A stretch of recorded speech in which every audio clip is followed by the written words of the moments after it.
A house of worship is now for the moment being called a crime scene. The only people for the most part going in and out are investigators.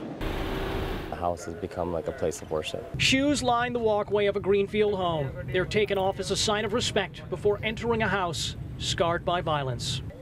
The emotions are up and down. I don't wish this on any human. Dozens visit from miles away in states outside of Wisconsin. It's called spreading grief. When one person has to grieve alone, they grieve deeply.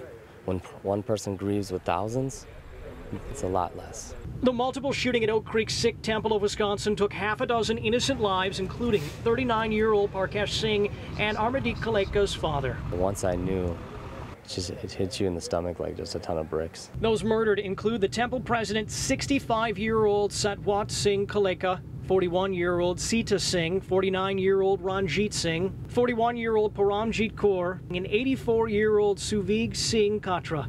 It was amazing when FBI agents come and shake your hand and hug you and say, you know, your father's a hero. Kaleka says his father tried to stop the gunman and died in the process of protecting worshipers and his own wife.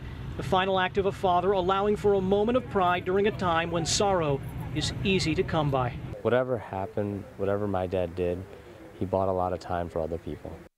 I was walking home from Summerfest. July 6th of last year, a UWM student and his then-girlfriend were approached from behind near the intersection of Holton and Center. By a man in a mask asking for my wallet. I was kind of in shock at the time, just said, "What?" Police reports say the man grabbed the pocket of Sam Took. I was a victim in an attempted robbery, and I mean, when it happened, obviously I was scared. Took says the man saw a squad car and ran off, disappearing into a neighboring yard. The case would reappear in headlines more than a year later. The suspect was 22-year-old Derek Williams, seen taking some of his final breaths inside a Milwaukee police squad car. His gasps for help ignored by officers believing he was faking. He later died from complications from sickle cell. The manner of death, once called natural causes, was recently changed to homicide by medical examiners. Seeing the video, I mean, it was sickening really watching it.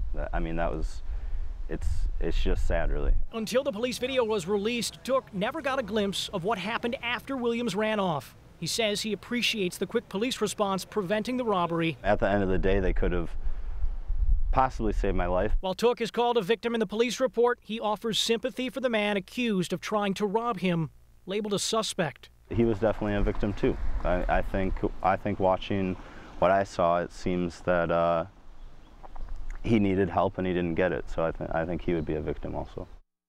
In an exclusive interview, Milwaukee Police Chief Ed Flynn told Fox 6 his officers should have responded more quickly to Williams' health concerns. He added police procedures have already been changed following the reopening of this case. The shattered remains of glass followed the shattering of lives at the intersection of 27th and St. Paul. New Year's Day, signs of a double fatal collision remained.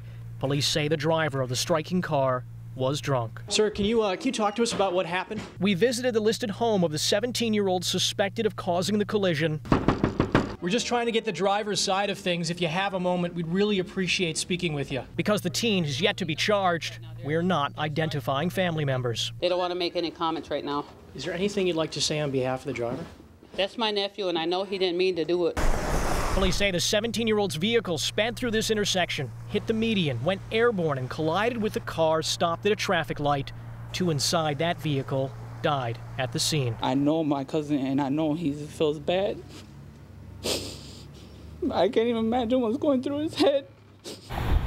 Family members say after the impact, the 17-year-old went to a nearby relative's house. He was arrested there, but a cousin says he had no recollection of the fatal crash. I feel sorry for, that they had, their families going through that too. And he made a bad decision, but our family's dealing with it too. Our prayers go out with them, just like our prayers are with my nephew too. What's going to happen with your nephew? I don't know. We don't know. According to online court records, the 17-year-old was cited for being a minor in possession of alcohol this past summer, but he has no adult criminal record. Charges could be filed as early as tomorrow.